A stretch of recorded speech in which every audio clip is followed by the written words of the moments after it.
My name is Amanda, and I was just another cog in the machine of a bustling investment company, perched high up in a sleek skyscraper. I was good at my job, damn good, if I'm being honest. As a leading specialist, I juggled multiple responsibilities and kept the place running like a well-oiled machine. My boss, Melissa, the owner of the agency, was a force to be reckoned with.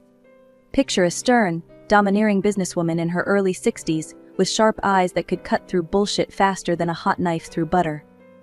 She ran the place with an iron fist, and we all danced to her tune. Me? I was the perfect employee. Always the first one in, last one out. Weekends? What were those? My entire life revolved around spreadsheets, client meetings, and endless cups of coffee. I lived alone in a modest apartment, no husband, no kids, just me and my career ambitions. Then came that fateful day. I woke up with a pounding headache and a stuffy nose. Any sane person would have called in sick, but not me. I dragged myself to the office, determined to push through. The day dragged on, and I fell behind on my work for the first time in, well, ever. The Stevenson report was due, and I was nowhere near finished. As the clock ticked closer to our daily briefing, panic set in. "Where's the report?" Melissa demanded as soon as she walked into the conference room. "I'm not quite finished," I stammered, my face burning with shame. Her eyes narrowed dangerously. "Not finished? What the hell have you been doing all day?" "I'm sorry, I'm not feeling well." "I don't give a rat's ass how you're feeling," she exploded. "You had one job, one fucking job, and you couldn't even do that right." The room fell silent as she continued her tirade. "You're useless, you know that? A complete waste of space. Maybe I should replace you with someone who actually knows how to do their job." Each word was like a slap to the face. I sat there, stunned, as tears welled up in my eyes. Before I knew it, I was on my feet, running out of the room. As the doors closed behind me, I let out a choked sob. Years of pent-up emotions came flooding out as the elevator descended. I was so lost in my misery that I barely noticed when it stopped a few floors down and a man stepped in. "Hey, are you okay?" a gentle voice asked. I looked up, wiping my eyes, and saw a kind face looking back at me with concern. "I'm fine," I lied, my voice cracking. "How about we grab a coffee?" he suggested. "Looks like you could use a friend right now." I nodded, surprising myself. As we walked out of the building together, I realized this was the first spontaneous thing I'd done in years. We found a cozy little coffee shop just around the corner from the office building. As we settled into a quiet booth, the stranger introduced himself as Jack. "So, want to tell me what happened back there?" he asked, sliding a steaming cup of coffee towards me. I took a deep breath, trying to compose myself. "It's just work stuff. My boss, she can be pretty harsh sometimes." Jack nodded sympathetically. "Sounds like a real piece of work. What do you do?" I hesitated, not wanting to give away too much information. "I'm in finance. Investment stuff, you know. It's a high-pressure job." "I can imagine," Jack said, "but that doesn't give anyone the right to treat you like crap." We talked for hours, carefully dancing around specifics about my job or boss. Jack was easy to talk to, and I found myself opening up about other aspects of my life, my childhood in a small town, my dreams of making it big in the city. Jack reached across the table and squeezed my hand. "Sounds like you've worked hard to get where you are. Maybe it's time to start living for yourself, not just your job." As the sun began to set, we reluctantly said our goodbyes, but not before exchanging numbers. "I'd like to see you again," Jack said with a smile that made my heart skip a beat. From that day on, something changed. I went back to work, facing my boss's wrath with a newfound strength. Her words still stung, but they didn't cut as deep anymore. Because now I had something to look forward to outside of work. Jack and I started meeting regularly. Coffee dates turned into dinner dates, and soon we were spending every free moment together. For the first time in years, I felt alive. Then, exactly 1 year after we met, Jack took me to the same coffee shop where we'd had our first conversation, and proposed to me. Tears of happiness streamed down my face as I said yes. As we celebrated, Jack suggested, "I want you to meet my mom. She's the only family I have left." "What about your dad?" I asked, curious. Jack's face clouded over. My parents divorced years ago, Dad. He doesn't want anything to do with me anymore. It's just me and Mom now. A few days later, we pulled up to a stunning mansion. My jaw dropped. This is where your mom lives. Jack nodded, looking a bit embarrassed. Yeah, she's well off. As we walked up to the front door, I felt a twinge of nervousness, but nothing could have prepared me for what happened next. The door swung open, and I froze in shock. Standing there looking equally stunned was my boss, Melissa. Mom, Jack said, oblivious to the tension, this is Amanda, my fiancée. I couldn't breathe. Melissa, Jack's mother, stared at me with a mixture of surprise and disgust. Hershey spat out, "You're marrying her." Jack looked between us, confusion turning to realization. You two know each other. Before I could say anything, his mother cut in. She works for me. Or should I say, under me. Really, Jack? With your money and position, you could do so much better. I felt my face burning with humiliation. But then Jack did something that made me love him even more. He put his arm around me and said firmly, Mom, Amanda is the best thing that's ever happened to me. I'm marrying her, with or without your approval. In that moment, despite the shock and fear, I felt a surge of gratitude. Whatever came next, at least I wouldn't face it alone. Despite the rocky start with Jack's mother, we went ahead with our wedding plans. It was a small, intimate ceremony just the way we wanted it. Melissa didn't show up, but we didn't let that dampen our spirits. We were young, in love, and ready to take on the world together. We bought a cozy apartment, our first shared space. Those early days of marriage were blissful. But there was always a dark cloud looming over our happiness, my relationship with my mother-in-law, who was also my boss. At work, things went from bad to worse. She seemed determined to make my life a living hell. During a management meeting where I was presenting our quarterly results, she interrupted me mid-sentence. Is this the best you can do, Amanda? My son's houseplants could put together a more compelling presentation. The room fell silent. I struggled to maintain my composure and continue, but my cheeks burned with humiliation. At the company Christmas party, she cornered me by the punch bowl. Nice dress, she sneered, loud enough for others to hear. Did you find it in a clearance bin? Every day brought a new torment. She'd criticize my work in front of clients, mock my ideas in team meetings, and make snide comments about my background. But she never fired me. I knew why. Despite her personal feelings, I was damn good at my job. The agency relied on me, and she knew it. I'd come home every night, frustrated and on the verge of tears. Jack was always there, ready to listen and comfort me. But his attempts to reason with his mother only seemed to make things worse. She became convinced that I was trying to turn Jack against her, and her treatment of me at work became even more vicious. One day, after a particularly nasty encounter where she berated me in front of the entire office for a minor typo, I couldn't take it anymore. I ran to the bathroom, locked myself in a stall, and broke down. When I got home that evening, Jack found me curled up on our bed, still in my work clothes, eyes red and puffy from crying. That's it, he said, his voice firm but gentle. You can't keep doing this to yourself, Amanda. Why don't you quit? We can manage on my salary for a while until you find something else. I looked at him, fear creeping into my voice. But what if I can't find another job? Your mother has so much influence in this industry. Jack sat beside me, taking my hands in his. We'll figure it out together. I can't stand seeing you like this anymore. Please, Amanda, for your own sake, walk away. The next day, with Jack's support, I handed in my resignation. The look on my mother-in-law's face was a mixture of shock and fury. You ungrateful little gold digger, she hissed. After everything this company has done for you? You're just going to abandon ship? You'll never work in this industry again, I'll make sure of it. You'll be crawling back, begging for your job in no time. That night, as I recounted the day's events to Jack, I couldn't shake the fear that she might be right. What if I couldn't find another job? What if I had just made the biggest mistake of my life? The weeks following my resignation were a whirlwind of job applications and interviews. Despite Melissa's threats, I managed to land a position at a smaller investment firm. It wasn't as prestigious as my previous job, but it was a start. Slowly but surely, I began to adjust to my new routine. The work was challenging, my colleagues were friendly, and best of all, I didn't have to deal with my mother-in-law's constant belittling. We saw her rarely, usually just at obligatory family dinners where she'd shoot me icy glares across the table.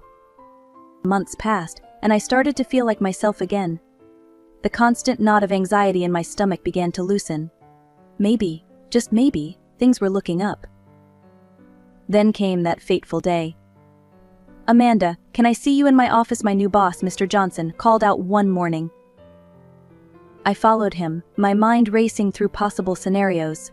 A promotion? A new project? The grave look on his face as he closed the door behind us told me it was neither. "Amanda, I'm afraid I have some bad news," he began, not quite meeting my eyes. "We're going to have to let you go. Your work has been exemplary. It's just, well, I can't really explain. My hands are tied here."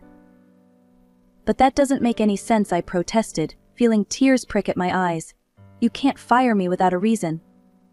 He sighed heavily. "I'm truly sorry, Amanda. If it were up to me, you'd stay." Here he pushed an envelope across the desk. "It's not much, but it's a severance package. I hope it helps." I left the office in a daze, clutching the envelope. The spring sunshine felt mockingly cheerful as I started my walk home, too shell-shocked to even call Jack. That's when my phone rang. Unknown number. "Hello," I answered, my voice shaky. Well, came the all-too-familiar voice of Melissa. "How does unemployment feel, Amanda? Not so high and mighty now, are we?" In that moment, everything clicked into place. The unexplained firing, Mr. Johnson's discomfort, it all made sense now. "You did this," I whispered, anger replacing shock. "You got me fired." She laughed. A cold, cruel sound. "Oh, darling, did you really think you could just walk away from me? I told you I'd ruin you, and I always keep my promises." I hung up without another word, my hands shaking with rage and fear. When I got home, I broke down and told Jack everything. "That's it," he said, his face flushed with anger. "I'm going to talk to her. This has gone too far." But his confrontation with his mother changed nothing. If anything, it made her more determined to see me suffer. The following months were a blur of rejection and disappointment. Every promising lead would mysteriously dry up. Every interview would end with vague excuses. I started taking whatever work I could find.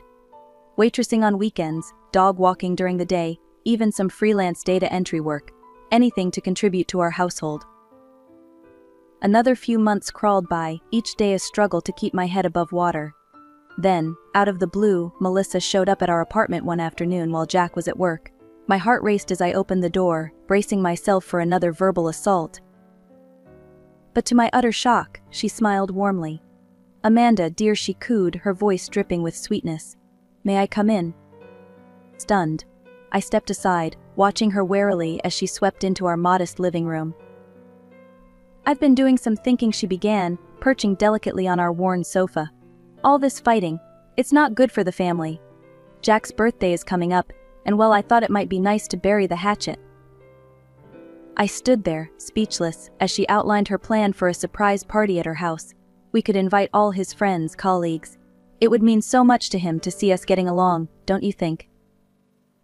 Every instinct screamed that this was a trap, but a small part of me desperately wanted to believe her. Maybe, just maybe, she had finally come around. Against my better judgment, I agreed to help with the party. On the day of the event, I arrived early at her mansion, ready to help set up. But as soon as I walked in, I knew something was terribly wrong. The house was already full of guests, all of them turning to stare at me as I entered. Melissa stood in the center of the room, her phone held high, live streaming the entire scene. "Oh, look everyone," she called out, her voice sickly sweet. "The help has arrived." Before I could react, she tossed something at me. It fluttered to the ground at my feet, a maid's uniform. "Put it on, dear," she said, her eyes glittering with malice. "After all, serving is what you're best at, isn't it?" The room fell silent, all eyes on me as my mother-in-law continued her tirade. "You see, friends, Amanda here comes from the slums. Her parents were factory workers, people like her. Well, they're only fit to serve their betters, aren't they? I stood there, frozen in shock and humiliation, as titters of laughter rippled through the crowd. In that moment, something inside me snapped. All the months of abuse, manipulation, and cruelty crystallized into a white-hot rage. I bent down, snatched up the uniform, and hurled it straight at her face. "Go to hell," I snarled, my voice shaking with fury. Then, holding my head high, I turned on my heel and stormed out of the house, leaving behind a chorus of gasps and Melissa's indignant shrieks. I stumbled into our apartment, my whole body shaking from the ordeal I'd just endured. As I closed the door behind me, I heard Jack's voice from the bedroom. "Amanda, is that you? I'm just getting ready to head to Mom's for." He stopped short as he entered the living room and saw my tear-stained face. In an instant, he was by my side, his arms around me. "What happened?" he asked, his voice tight with concern. I couldn't find the words to explain. Instead, I picked up his phone from the coffee table and pulled up his mother's social media page. The video was right there at the top, already accumulating views and comments. Jack's face darkened as he watched, his jaw clenching tighter with each passing second. When it ended, he threw the phone onto the couch, his hands balling into fists. "That's it," he growled. "I'm done. I'm fucking done with her." Before I could respond, he was on his own phone, fingers flying across the screen. "I'm ordering us dinner. The best this city has to offer. We're going to celebrate my birthday right here, just the two of us." As we waited for the food to arrive, Jack's phone buzzed incessantly. His mother's name flashed on the screen again and again. "Finally," he answered, putting it on speaker. "Jack," Melissa's voice screeched. "Where are you?" "Everyone's waiting. I have a cake, presents." "Save it, Mom." Jack cut her off, his voice cold. "I saw what you did to Amanda. I'm not coming, and I don't want to speak to you again." He hung up, tossing the phone aside. The rest of the evening passed in a blur of gourmet food and quiet conversation. Despite everything, I felt a warmth in my chest. Jack had chosen me. He'd stood up to his mother for me. Just as we were finishing our dessert, there was a pounding at the door. Jack opened it to reveal his mother, her face flushed with anger. "How dare you embarrass me like this?" Melissa hissed, pushing past him into the apartment. Her eyes landed on me, narrowing dangerously. "This is all your fault, you little gold digger." Jack stepped between us. "That's enough, Mom. Leave. Now." She turned on him, her voice dripping with venom. "If you don't leave this nobody right now, you'll regret it. I'll cut you off completely. No inheritance, no connections. I'll ruin your career. No company in this city will hire you." I felt a chill run down my spine. After what she'd done to my career, I knew these weren't empty threats. But Jack stood firm. "I don't care," he said. "I choose Amanda. Every time." His mother's face contorted with rage. "You ungrateful brat. I'll destroy you both, do you hear me? You'll be living on the streets by the time I'm done with you." With that, she stormed out, slamming the door behind her. I turned to Jack, fear gripping my heart. "Jack, what if she really does?" He cut me off with a gentle kiss. "She's bluffing," he said. But I could see a flicker of uncertainty in his eyes. "She won't actually harm her own son. We'll be fine, Amanda. I promise." As we cleaned up the remnants of our impromptu birthday dinner, I tried to share Jack's optimism, but I couldn't shake the feeling that this was far from over. The next 2 weeks passed in a haze of anxious waiting.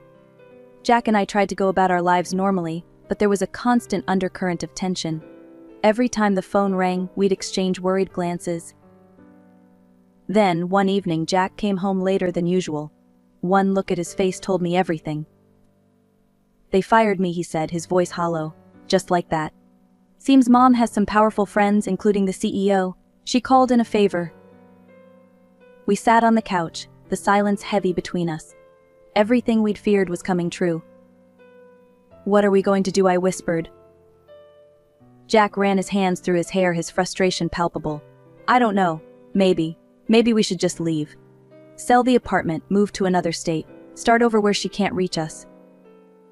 As tempting as that sounded, something nagged at me. There had to be more to this story. "Jack," I said slowly, Why did your parents divorce? You've never really talked about it." He shrugged. "I don't know the details. Dad just left one day. Mom always said he abandoned us." I took a deep breath. Maybe it's time we heard his side of the story. Jack looked skeptical, but after some persuasion he agreed to call his father. To our surprise, his dad answered immediately, his voice choked with emotion at hearing from his son after so many years. We arranged to meet at a quiet cafe the next day. Jack's father, Robert, was a tall man with Jack's kind eyes and an air of resigned sadness about him. After awkward introductions, Robert began his story. "Your mother and I, we both worked for my father's company. She was in accounting. One day the IRS came knocking. They'd found evidence of tax evasion. My father was arrested, the company was in chaos." He paused, his hands shaking slightly as he sipped his coffee. "Your mother stepped up, took control. She saved the company, turned it around. But I always had my suspicions." "About what?" Jack asked, leaning forward. Robert's voice dropped to a whisper. "I think she set my father up. She had access, motive. I confronted her about it, and, well, that's when everything fell apart." He went on to describe how Jack's mother had threatened him with compromising photos, evidence of an affair with a prominent politician's wife. "She gave me a choice: leave quietly, give her everything, and never contact you. Or she'd ruin me completely. I was a coward, Jack. I'm so sorry." As Robert's story unfolded, I felt a chill run down my spine. The woman he described, calculating, ruthless, willing to destroy anyone in her path, was all too familiar. Jack sat in stunned silence, trying to process this new information about his mother. I could see the hurt and betrayal in his eyes, but also a spark of something else. Determination, maybe even hope. And then something clicked in my mind. A memory from my time at the agency surfaced, something I'd seen but hadn't fully understood at the time. "Wait," I said, sitting up straighter. "I think I might have something." Jack and his father looked at me, confusion evident on their faces. "When I worked for your mother," I explained, my words tumbling out in a rush. "I saw her working on the books. She was doing double entry bookkeeping, but something seemed off about it. I didn't think much of it then, but now."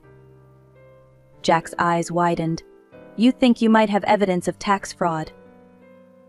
I nodded, my heart racing. "It's possible. I kept copies of some files on my laptop for work. They might still be there." We hurried back to our apartment, hope fueling our steps. I booted up my old work laptop, praying the files were still there. After what felt like an eternity of searching, I found them: spreadsheets and financial records that clearly showed discrepancies. "This is it," Jack's father breathed, looking over my shoulder. "This could be the proof we need." Jack squeezed my hand, his eyes shining with a mixture of gratitude and determination. "We need to take this to the authorities," he said. The next few weeks were a whirlwind. We submitted our evidence to the tax authorities, triggering a full-scale audit of Melissa's company. The investigation was thorough and relentless. When the results came in, they were even more damning than we'd imagined. The scale of the tax evasion was massive, spanning years and involving millions of dollars. Melissa was arrested and charged with multiple counts of fraud and tax evasion.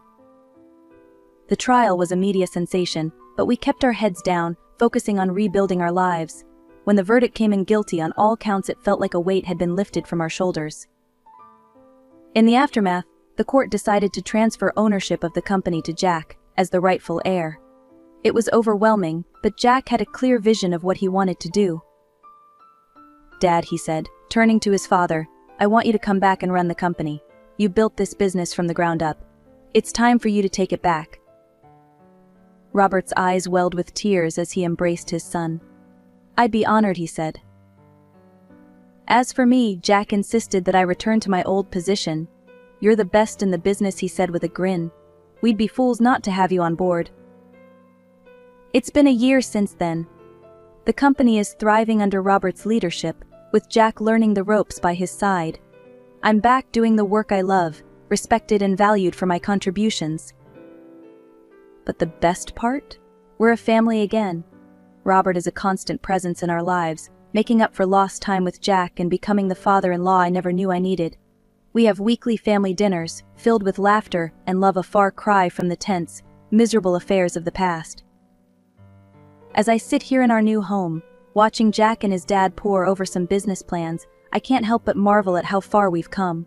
We've weathered the storm, faced down seemingly insurmountable odds, and come out stronger on the other side.